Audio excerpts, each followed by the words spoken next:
Hello and welcome to the final Shannon Summarizes. As you can see, it is now springtime because I'm wearing a short-sleeved shirt.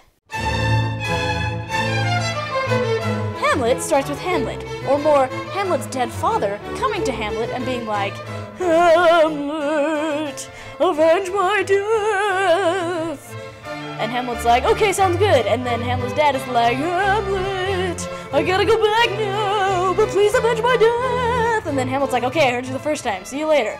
And then Hamlet goes and he's like, "Well, that was weird." And then he's like, "Do I really want to avenge my father's death? I don't know." And he has a bunch of self-doubt and stuff. And then he goes and sees his stepfather and his mom.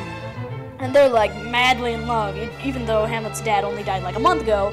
And then King Claudius, that's the stepdad, he's like, "Hamlet, why so blue?" He's like, "Oh, I don't know, because my dad just died." And then his mom is like, "What are you talking about? That was like a month ago. Get with the times." And so he goes off and he's like, maybe I do want to avenge my father's death because everyone around me is acting like idiots. In fact, his old friends, Rosencrantz and Guildenstern, come and they're like, "Bro, check this out.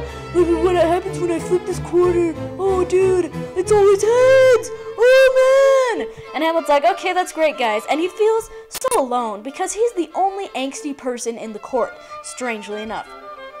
So Hamlet goes and decides that it'd be best for him to be crazy, because acting like you're crazy will somehow end up with your uncle dead or something. I don't know. It made sense to him.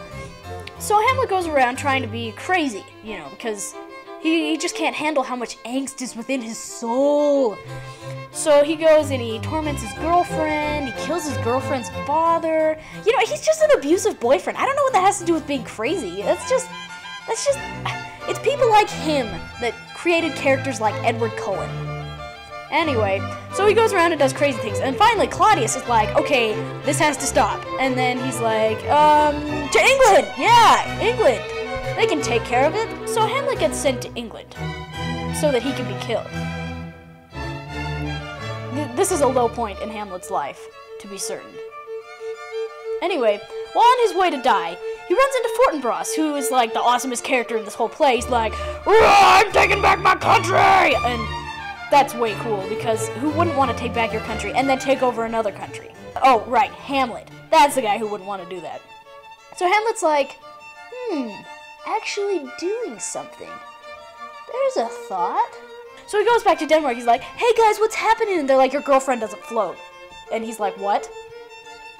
And then Laertes, who is his girlfriend's brother, is like, "This is your fault somehow." And then Hamlet's like, "Well, I am kind of an abusive boyfriend." And Laertes is like, "Yeah, we should do something about that. How about a sword fight?" And Hamlet's like, "Sounds good." And so then they have a sword fight, and despite the fact that only 2 people actually sword fight, everyone dies. Except Horatio, who's left in the awkward position of explaining everything.